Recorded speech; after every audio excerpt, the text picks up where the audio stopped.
Good morning, everyone.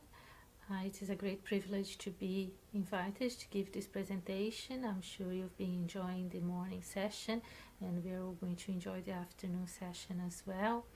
I hope that you will find my presentation useful. It's going to be a very personal presentation. I'm going to tap into my own personal knowledge and experience of being a spiritist person and also a mental health worker, and how to bring those two together. So you might ask, how does my spiritist knowledge and faith inform my practice? I believe that life does not start with the physical body and it doesn't end with the physical body. I believe that we are given many opportunities of learning, the same way that we go to school and we don't have to learn everything in one day or in 1 year. We are given the opportunity to go back and try again if necessary. So we in our lives. And first of all, I think the main thing that Spiritism gives me is I'm not afraid of being who I am. Spiritism gives us that strength, that moral strength to be who we are. And I never hid my faith from anyone, including my employers and even my patients. But the big important caveat is that Spiritism also encourages us to be respectful of others, and especially of other people's faith. So that is a priority for me. So being a spiritist makes me the person I am, to behave the way I do, to think the way I do. And a big part of it is to respect my clients, my patients, for who they are, good and bad, and not to try and impose my faith, my beliefs upon them. It's all about free will, but also understanding that we can better exercise our free will and our choices if we have enough information about what we are choosing and what the consequences are. And that is a big part of Spiritism as well, the freedom to choose, but the necessity to inform ourselves. In that respect, I would just explain briefly what for Spiritism is the human complex. There is a lot more information that you can find elsewhere, and this is going to be mentioned in other presentations as well, so I'll just mention it briefly. So the Spiritism sees humans as a trilogy in a way: body, perispirit, and spirit. The body being the physical part of us, the nervous system, bones, skin, hair. And the perispirit is the fluidic envelope that acts as the intermediary between the spirit and the body. It's also where the memory and records of previous lives is located, so that sometimes that resurfaces. The spirit is the thinking part of us, where the mind is located, and the real us. Now, the perispirit is the blueprint for the formation of the biological body.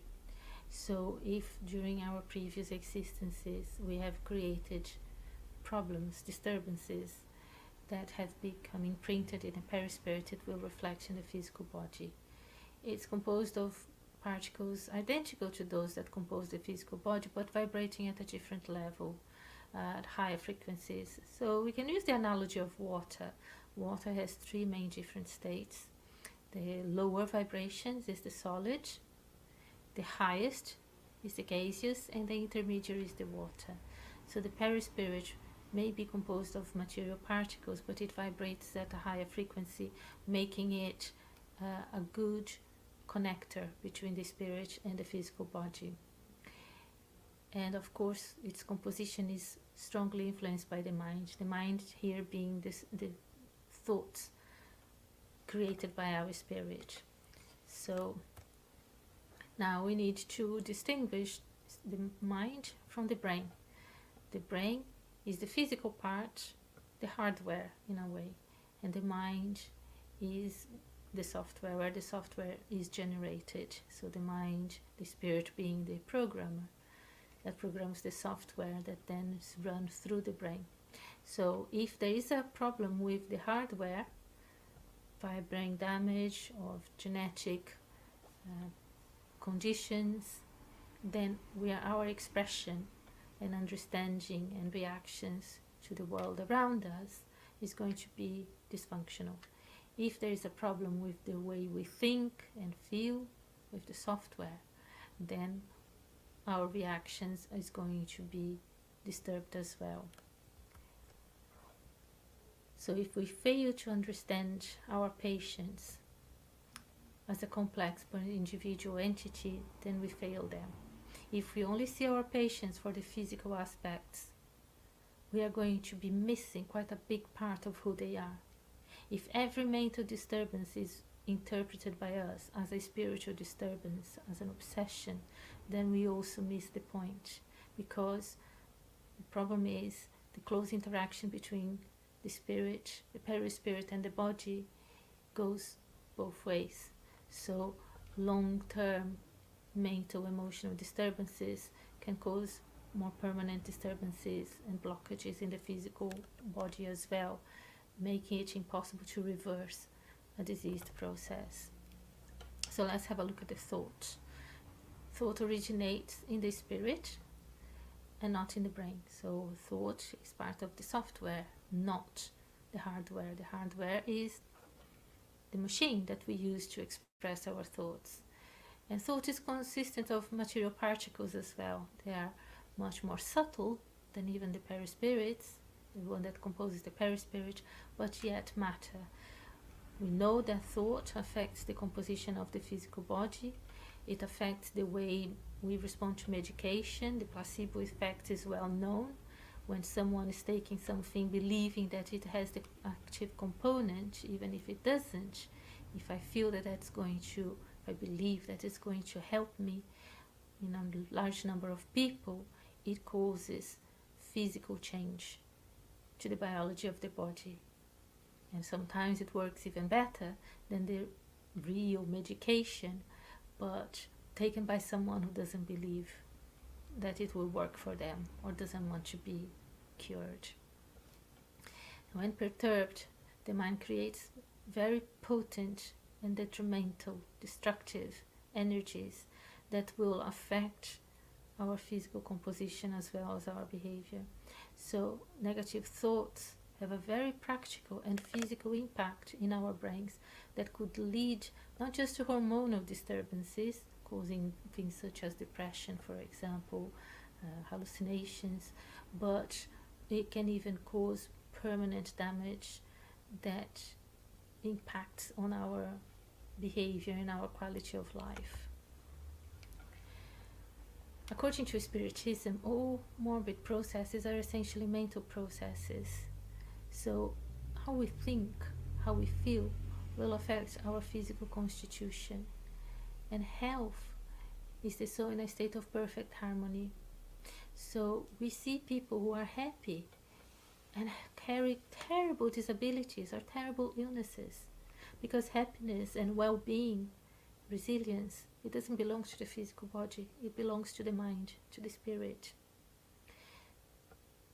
In that respect, I understand that someone who comes to me with a genetic disorder, their brains, their mind has been wired in a way that causes them to respond very between two extremes, like borderline personality disorder or bipolar disorder fits into that category.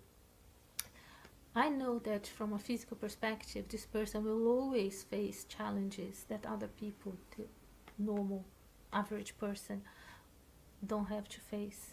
So my role as a mental health worker and as a spiritist, guided by my spiritist beliefs, is to help these people to come to terms with those challenges rather than fight them, and have hope in the future. If I can impact hope and faith in someone who came to me with none, that in itself is going to start creating some energies of health that can counterbalance, not completely perhaps, but help in their own biology, biochemistry, and help them to respond better to medication, to manage their moods a bit better, So looking into the future. As a spiritist, I'm never looking only on today and tomorrow or even next week. I'm always looking at the spiritual future of my patients. So if something can't be fixed in this life, my role then becomes to help them to accept it and look further than this life.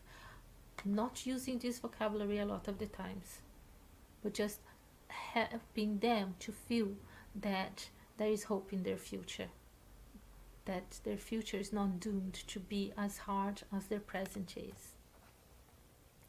I think mentioning the aura is important here because we attract what we are, because we radiate energies around us. Every time we think or feel something or behave in a certain way, we create this energetic field around us, which can be healthy or unhealthy, and we interact with each other's energetic fields. Like our scents can be mingled in a room. Our spiritual scent can be mingled as well.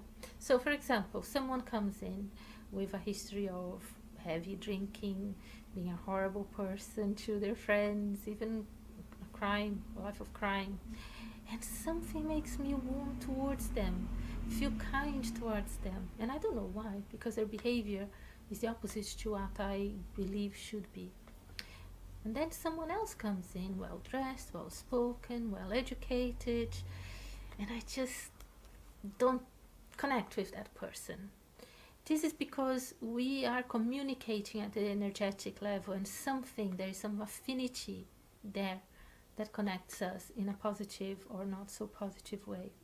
Now, being aware of it, my responsibility as a practitioner, as a health worker, is to pull my energies back and either become overindulgent to the lovable rogue or overly critical of the well-spoken person that I have difficulty with. And also to remember that they might be feeling similarly. They might be feeling some dissonance towards me. So I need to work even harder to be as kind and to irradiate as good as energy as possible, enveloping them in love, understand, kindness. And it is incredible how powerful those energies can be, those thought processes can be, because it really can make the difference between someone staying the course of treatment or walking out and never coming back again.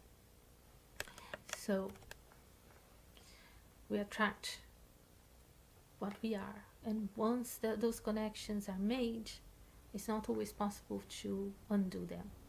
So someone who is a heavy drinker, for example, or a drug user, it's natural that they will look to spend more time with people who engage in the same things that they do, because they will support each other, they will be kind to each other, they will be forgiving of each other. So when that happens, it's the same as someone that struck a friendship with someone who's not good for them. I was having this conversation with some people I know recently, because they were saying, oh, you know, that person is not a good company for my son or my daughter. I said, well, it goes both ways. If they are caught doing wrong together, why is it always us that thinks that someone else's children are not good for my children? Because they are together, they are interacting, they are doing the same things. So maybe there's a possibility that my children might not be good for that person's child. When this is the matter of personal responsibility, which Spiritism is very strong about. It's about empowerment. It empowers us to take personal responsibility for our choices without judgment. So I was having this conversation with one of my clients just this morning, the other morning, when I said to him, be careful not to judge yourself too harshly. Because when we're trying to make changes, very significant changes, we stumble from time to time. And we can become our worst enemy. And if we do, then we attract the people who reinforce that belief about ourselves, that reinforce that belief that we are good for nothing, that we don't deserve to be happy. So And that can be physical incarnate friends or spiritual friends. And that's where things start getting complicated, because as you can see, the symptoms of mediumship are sleep disturbances, anxiety, phobias, hearing voices or seeing things that no one else can see or hear, substance misuse, sudden or gradual deterioration in behavior. So basically fits every, ticks every box of mental health disorders. So how can we tell the difference between mental health problems and spiritual problems? Often we can't. And if we can't, what do? We treat the patient or client as a complex but individual entity and prioritize their immediate needs. Our role as a therapist is not to judge or to diagnose someone, is to help them. Sometimes a diagnosis can be helpful, but even saying to someone, you have a diagnosis of borderline personality disorder or a spiritual obsession, doesn't help them to solve the problem. What they want is, this is what you experience, that's how you can manage it to stay safer, to be kinder to other people and to yourself, to improve your quality of life. That's our priority. Whether it is a spiritual obsession or a genetic condition, our role is to try and identify ways for the person to manage their present so that their future can be better. So before jumping into conclusions into is this or that, trying to diagnose the problem, we need to consider other aspects as well. Is there a family history of mental health problems, for example? It could be that there is a genetic factor there. What are their belief systems? Do they believe in something else apart from this life? Because if they do, then we can have a more spiritual conversation with them and bring hope into their lives that other practitioners may not be so comfortable to bring or to have those conversations. Other physical health problems that might also interfere. If it's a well-established depression, then medication may be useful. Same for anxiety and ADHD and other health, mental health, physical health conditions, and personality trends. Because basically, we print in our bodies who we are, our personalities that have been developing through many incarnations. And those habits, they are not going to be fixed overnight. But knowing what my personality, the core personality trend is causing the problem may help to tweak it, to start rewriting that program. So I'll give you some examples of the same conversation being had with people of different backgrounds, and the names have been changed, but this history is, these are real patients. So Sarah was a woman of Christian faith with a diagnosis of borderline personality disorder and an eating disorder and binge drinking. And because she had faith, beliefs came into the conversation quite early on, because she said that one of her coping strategies was to go to church on a Sunday. So we talked about spirituality, we talked about the goodness of God, and she asked me to pray for her, and I was very comfortable. And even when we still have contact, I mentioned to her that I still think of her and I still pray for her, which gives her comfort. Now, Carol was a Muslim man who got arrested for drunk and disorderly. So here I knew that this person came from a culture for whom the religious beliefs was very important, and he could be feeling that he let them down by drinking, because for them drinking is taboo. So my priority then was not to talk about God or how bad he was. It was more about asking him, are you a practicing Muslim? Because if he says yes, then I know that God's view of him would be more important, and I could use language that could help him to forgive himself, reminding him that God is forgiving, even if our families take longer to forgive us, and he needed to forgive himself as well. Now John, as an atheist with PTSD, post-traumatic stress disorder, I had to use a different vocabulary, but I still brought spirituality into our conversation. But I used the word mindfulness, I used the word positive universal energies, visualization to describe types of prayer, to self-healing techniques to help him to visualize himself protected within a bubble of positive energies. So as you can see, we can tweak the language to help our clients, but we need to respect the core beliefs. So it can be useful to identify how far the problem has gone, because sometimes it might have developed into physical symptoms that needs to be taken into consideration. And if someone has depression, for example, then antidepressants may be very useful. And I don't think we need to be, as a spiritist, we are very open. Spiritism is very open to development, scientific development, and actually instructs us that if science changes, we change with it. We don't restrict the change, we don't resist the change to imprint the old beliefs. No, Spiritism is an evolving faith that goes with time. So we always encourage people to seek other medical advice as well and comply with the treatments that are offered, always trying to modify and improve their mental attitude, which is going to be essential during treatment and long term as well.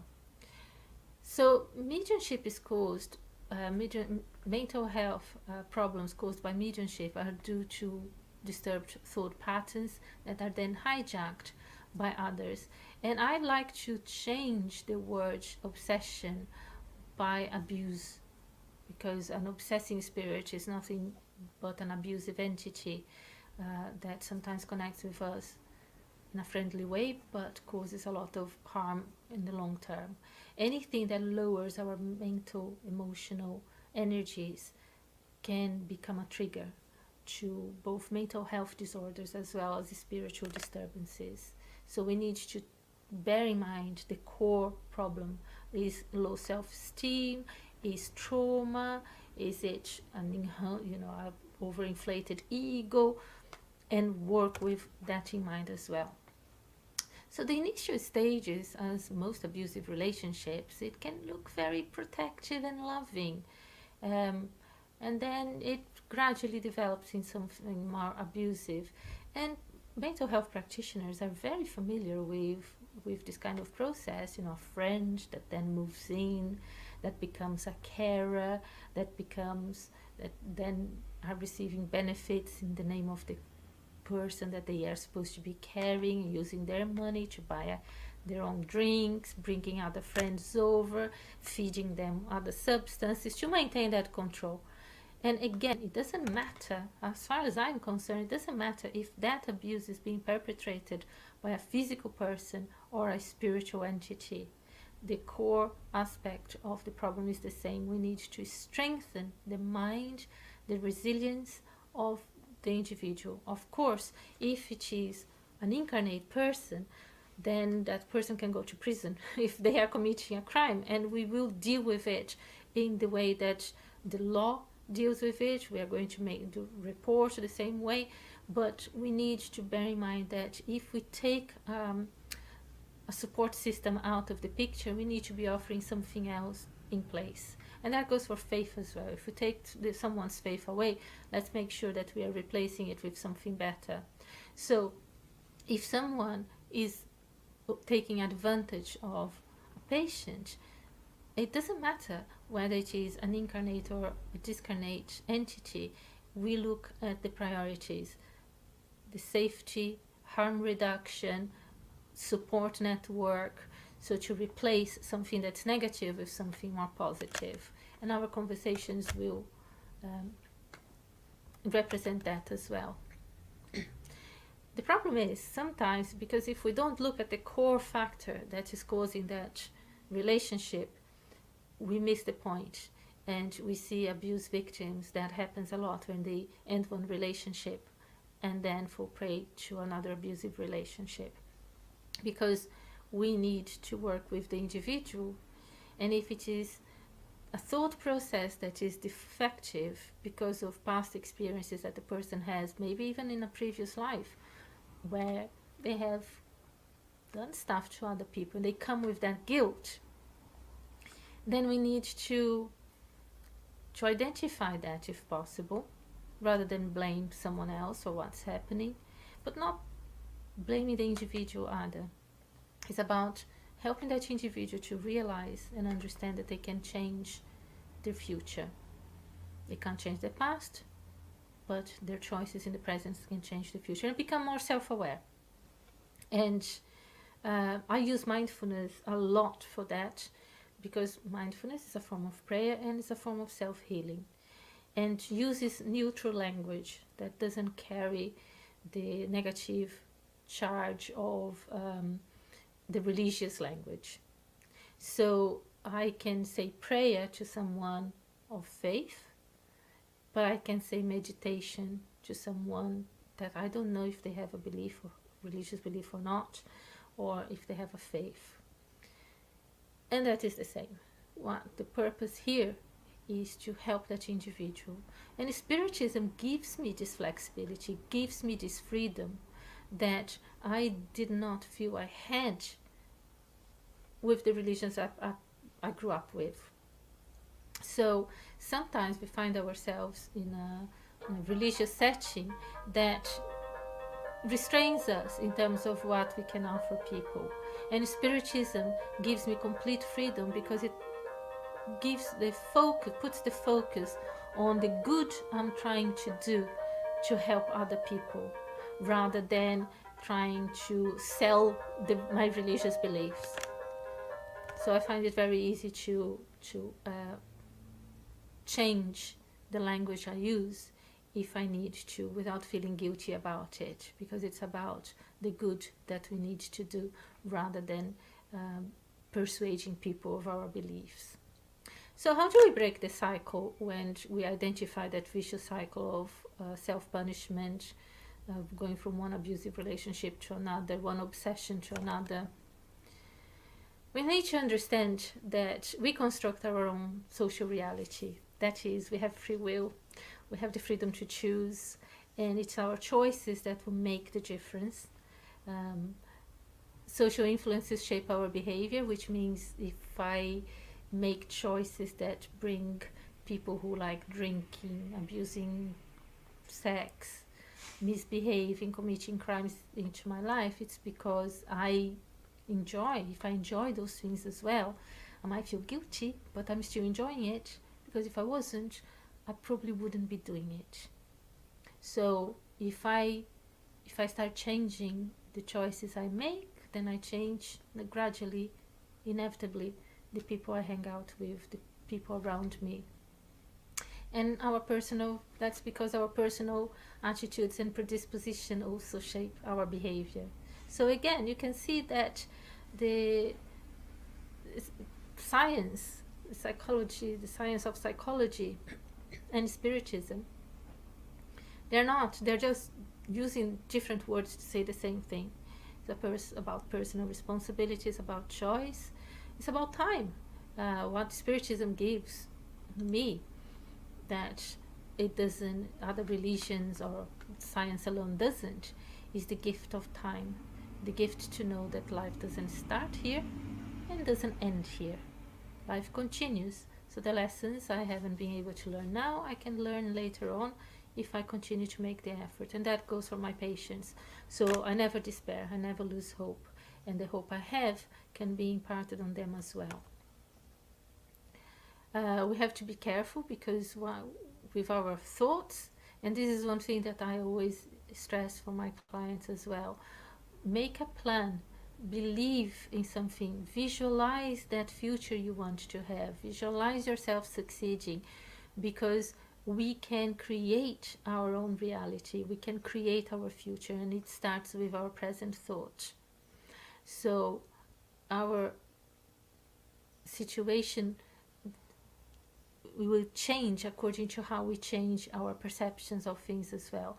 And I was having a conversation with another patient recently, and she started by saying, oh, it's going to be something negative, and I want to talk about it now because I want to talk about something positive later on. And then the way we talked about it, what did you learn from it? What was the positive about it? So problem-free talking about what can you get from this that will make your tomorrow better? And we ended up agreeing that instead of being a negative conversation, it was actually a very good positive conversation that made her feel better. The problem still exists, she still has some hard choices to make, but now she's felt positive towards those choices. She felt empowered. So as the process sometimes continue, as I mentioned before, if we don't change the pattern, then it becomes more long term, and it can impact on the physical body as well, to the point where certain changes can become permanent, but not forever. Permanent in this life, but not forever. So our thoughts determine our behavior determines the type of person we want to be, and our thoughts can act upon other people's thoughts as well. So if I tell people, go show your positive changes to your friends, inspire them as well. And we've got some good examples of that, because by sharing our beliefs with other people, by even having that problem-free talk to somebody else, it becomes a catalyst to change in itself. And going back to the examples that I gave earlier, that conversation with Mary didn't change who she was. She's still fighting bulimia and her extreme mood swings, but she now knows that her belief system, praying, helps her. Carl also left the session feeling more motivated, and I haven't heard from him anymore. And John fed back to me that the meditation was helping him to cope with the PTSD, because he was learning gradually to create a safe place for himself, where when he had the flashbacks, he could go into the safe room and ground himself and feel safer there, and that was helping him to cope. So each one of them benefited from that conversation, that more spiritual conversation. We have to also bear in mind that not everybody wants to feel comfortable with change, because change is difficult, change is uncomfortable sometimes, even good change. So as a spiritist, I don't rush people if they're not capable of that, because that would drive them away. But I don't feel bad about it, because I know that at some point, when it is the right time for them, they will get there. And that hope helps me to say to them, it's okay, you don't have to punish yourself even more because you're struggling. Keep going, keep believing, and you will find a way at some point. You will be able to do that. And that helps them. That in itself is very positive for them. So I think, spiritists or not, as mental health practitioners, we have a lot to learn from Spiritist teachings, because Spiritism gives us that extra, which if we just stay with the physical aspects of illness, a lot of things we can't understand and help. But if we expand our knowledge and understanding beyond the physical aspects, then there is a lot that we can do for our clients. If nothing else, at least helping them to forgive themselves, to be kind to themselves, to believe in themselves, and that goes for us as well. So thank you very much for listening, and I hope you continue to enjoy the other talks this afternoon as well. Bye.